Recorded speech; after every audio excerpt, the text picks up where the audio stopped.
जय श्री कृष्णा। आप सभी को माघ पूर्णिमा की बहुत बहुत शुभकामनाएं। आज इस वीडियो में हम आपको 32 पूर्णिमा की व्रत कथा सुनाएंगे। तो कथा सुनाने से पहले अगर आप हमारे चैनल पर नए हैं तो प्लीज़ हमारे चैनल को सब्सक्राइब कर लीजिएगा और अगर कथा पसंद आए तो एक लाइक ज़रूर कर दीजिएगा और अपने परिवार वालों के साथ इसे शेयर भी कर दीजिएगा।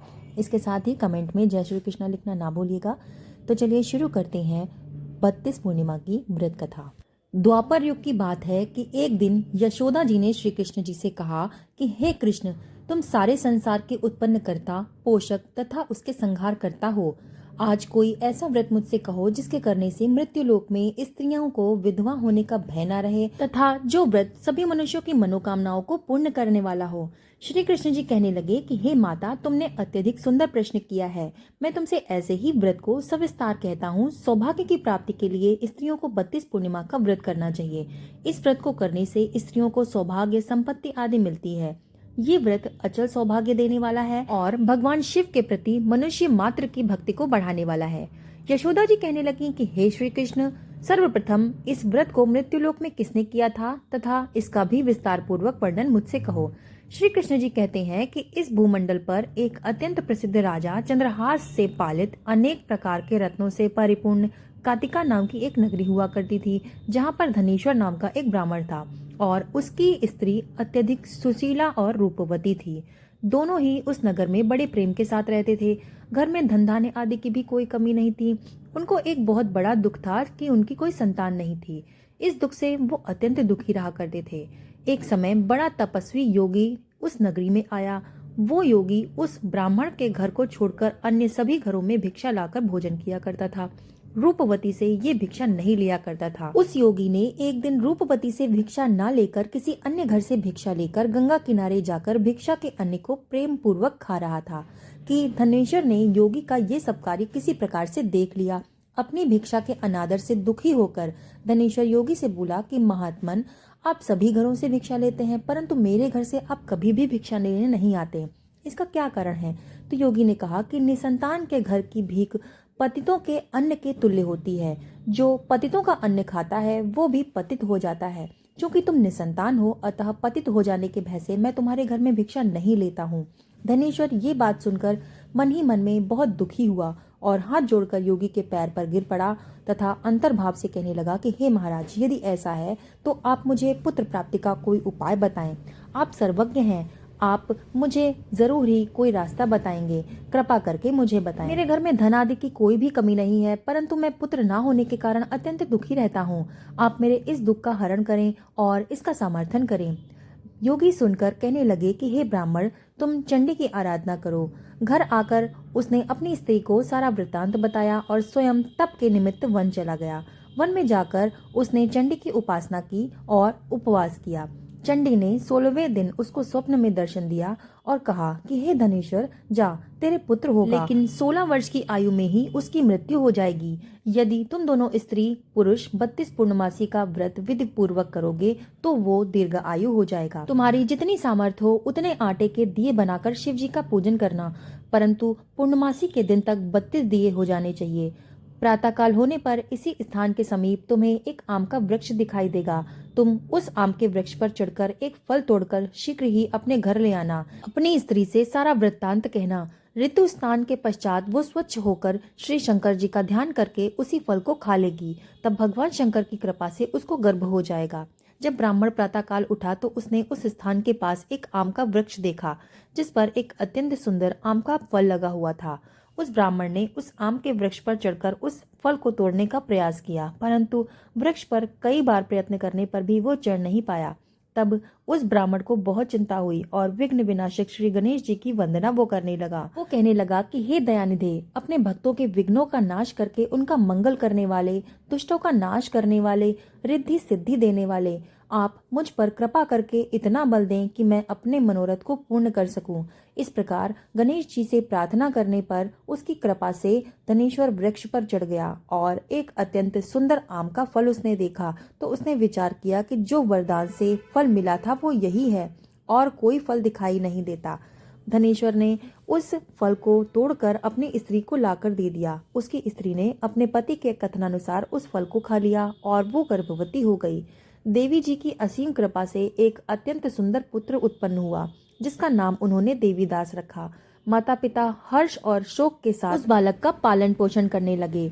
बालक शुक्ल पक्ष के चंद्रमा की भांति अपने पिता के घर में बढ़ने लगा। भवानी की कृपा से वो बालक बहुत ही सुंदर, सुशील और विद्या पढ़ने में बहुत ही निपुण हो गया। दुर्गा जी की आज्ञानुसार उसकी माता ने 32 पूर्णिमा का व्रत करना प्रारंभ कर दिया, जिससे उसका पुत्र बड़ी आयु वाला हो जाए। 16वां वर्ष लगते ही देवीदास के माता पिता को बड़ी चिंता हो गई कि कहीं उसके पुत्र की इस वर्ष मृत्यु न हो जाए। इसलिए उन्होंने अपने मन में विचार किया, यदि ये दुर्घटना उनके सामने हुई तो वो कैसे सहन कर सकेंगे। अपितु उन्होंने देवीदास के मामा को बुलाया और कहा कि हमारी इच्छा है कि देवीदास 1 वर्ष तक काशी में जाकर विद्याध्ययन करे और मैं उसको अकेला नहीं छोड़ना चाहता हूँ, इसलिए साथ में तुम चले जाओ और 1 वर्ष के पश्चात इसको वापस लौटा लाना।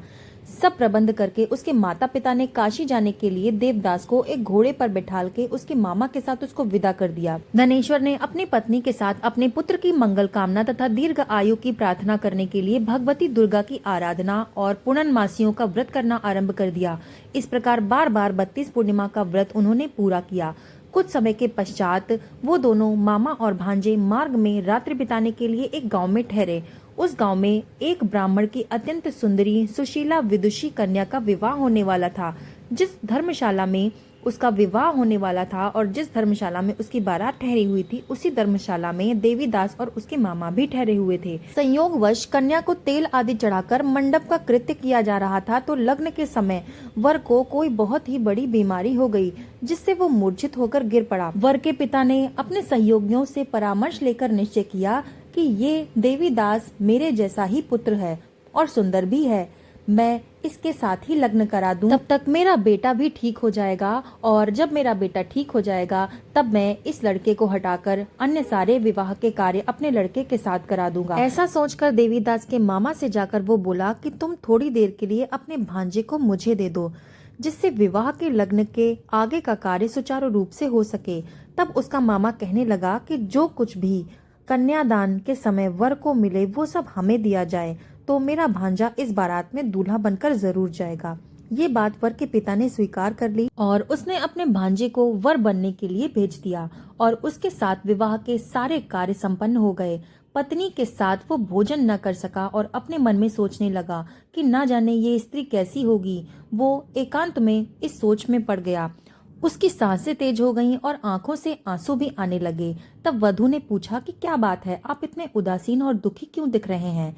तब उसने सारी बातें जो वर के मामा के साथ हुई थी उसको बता दी। तब कन्या कहने लगी कि ये ब्रह्म विवाह के विपरीत कैसे हो सकता है। देव, ब्राह्मण और अग्नि के सामने मैंने आपको ही अपना पति बनाया है, इसलिए आप ही मेरे पति हो। मैं आपकी ही पत्नी रहूंगी, किसी अन्य की कदापि नहीं। तब देवीदास ने कहा, ऐसा मत करिए, क्योंकि मेरी आयु बहुत ही थोड़ी है, जिसके पश्चात आपकी क्या गति होगी। इन बातों को अच्छी तरह से विचार कर लो। परंतु ये दृढ़ विचार वाली थी। वो बोली कि आपकी जो भी गति होगी वो मेरी भी होगी। हे स्वामी, आप उठिए, भोजन करिए, आप निश्चय ही भूखे होंगे। इसके बाद देवीदास और उसकी पत्नी दोनों ने भोजन किया तथा शेष रात्रि वो सोते रहे। प्रातःकाल देवीदास ने अपनी पत्नी को 3 नगों से जड़ी हुई अंगूठी दी और एक रुमाल दिया और बोला कि हे प्रिय, इसे ले लो और संकेत समझकर स्थिर चित्त हो जाओ। मेरा मरण और जीवन जानने के लिए एक पुष्प वाटिका बना लो, उसमें सुगंध वाली एक नव मल्लिका लगा लो, उसको प्रतिदिन जल से सींचा करो और आनंद के साथ खेलो कूदो तथा उत्सव मनाओ। जिस समय और जिस दिन मेरा प्राणांत होगा ये फूल सूख जाएंगे और जब ये फिर हरे भरे हो जाएं तो समझ लेना कि मैं जीवित हूँ। ये निश्चय करके समझ लेना कि कोई संशय नहीं है इसमें। ये समझाकर वो चला गया। प्रातःकाल होते ही वहाँ गाजे बाजे बजने लगे और विवाह के कार्य समाप्त करने के लिए वर तथा सभी बाराती मंडप में आए। तो कन्या ने वर को भली प्रकार देखकर अपने पिता से कहा कि ये मेरा पति नहीं है, मेरा पति वही है जिसके साथ रात्रि में मेरा पाणी ग्रहण हुआ था, इसके साथ मेरा विवाह नहीं हुआ है। यदि ये वही है तो बताइए कि मैंने इसको क्या दिया। रात में मैंने तुमसे जो गुप्त बातें कही थी वो सब भी मुझे सुनाए। पिता ने उसके कथानुसार वर को बुलाया और कन्या की ये सब बातें सुनकर वो कहने लगा कि मैं कुछ भी नहीं जानता। इसके पश्चात लज्जित होकर वो अपना छोटा सा मुंह लेकर चला गया। सारे बाराती भी अपमानित होकर वहां से लौट गए। भगवान श्री कृष्ण बोले कि हे माता, इस प्रकार देवीदास काशी विद्याधन के लिए चला गया। कुछ समय बीत जाने के बाद काल से प्रेरित होकर एक सर्प रात्रि के समय उसको डसने के लिए वहां पर आया। उस विषधारी के प्रभाव से उसके शयन का स्थान चारों ओर से विष की ज्वाला से विषैला हो गया, परंतु वो सांप उसको काट न पाया, क्योंकि पहले से ही उसके माता पिता 32 पूर्णिमा का व्रत रख रहे थे। इसके बाद मध्याह्न के समय स्वयं काल वहां पर आया और उसके शरीर से प्राणों को निकालने का प्रयत्न करने लगा, जिससे वो मूर्छित होकर पृथ्वी पर गिर पड़ा। भगवान की कृपा से उसी समय पार्वती जी शंकर जी के साथ वहां पर आ गए और उसको मूर्छित दशा में देखकर पार्वती जी भगवान शंकर से प्रार्थना करने लगी कि हे भगवान, इस बालक के माता पिता ने पहले ही 32 पूर्णिमा का व्रत किया था, जिसके प्रभाव से भगवान आप इसको प्राणदान दें। भवानी के कहने पर भक्त वत्सल भगवान शिव जी ने उसको प्राणदान दे दिया। इस व्रत के प्रभाव से काल को भी पीछे हटना पड़ा और देवीदास स्वस्थ होकर उठ बैठा। उधर उसकी स्त्री उसके काल की प्रतीक्षा किया करती थी। जब उसने देखा कि उस पुष्प वाटिका में पुष्प पत्र कुछ भी नहीं रहे, तब उसको बहुत ही आश्चर्य हुआ और जब उसने वैसे ही हरी भरी पुष्प वाटिका देखी, तब वो जान गई कि वो जीवित हो गए हैं। ये सब देखकर वो मन ही मन में बहुत प्रसन्न हुई और अपने पिता से कहने लगी कि पिताजी, मेरे पति जीवित हैं, आप उनको ढूंढिए। जब 16 वर्ष व्यतीत हो गए तो देवीदास अपने मामा के साथ काशी की ओर चल दिया। इधर उसके ससुर उसको ढूंढने के लिए जैसे ही घर जाने वाले थे, वे दोनों मामा भांजे वहां पर आए। उसको देखकर उसका ससुर बड़ी प्रसन्नता के साथ उसको अपने घर ले आया। उस समय नगर के निवासी भी वहां पर इकट्ठा हो गए और सबने निश्चय किया कि अवश्य ही इसी बालक के साथ इस कन्या का विवाह हुआ था। उस बालक को जब कन्या ने देखा तो पहचान लिया और कहा कि वो यही हैं जो संकेत करके गए थे। उसके बाद सभी कहने लगे कि भला हुआ जो ये आ गया। सब नगरवासियों ने आनंद मनाया। कुछ दिन तक देवीदास अपनी पत्नी और मामा के साथ अपने ससुर के घर पर ही रहे। उसके बाद उसके ससुर ने उसको बहुत सारा धन और उपहार आदि देकर अपने घर से उसको प्रस्थान किया। जब वे अपने गांव के निकट आ गए तो कई लोगों ने उनको देखकर उनके माता पिता को पहले से जाकर उनकी खबर दे दी कि तुम्हारा पुत्र देवीदास अपनी पत्नी और मामा के साथ आ रहे हैं। ऐसा समाचार सुनकर पहले तो उन्हें विश्वास नहीं हुआ, किंतु जब लोगों ने भी आकर उनकी बात का समर्थन किया तो उन्हें बड़ा आश्चर्य हुआ।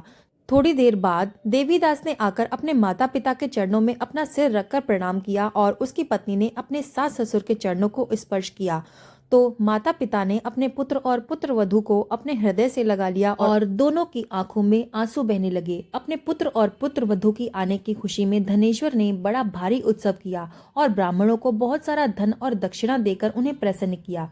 श्री कृष्ण जी कहने लगे कि इस प्रकार धनेश्वर 32 पूर्णिमाओं के व्रत के प्रभाव से पुत्रवान हो गया।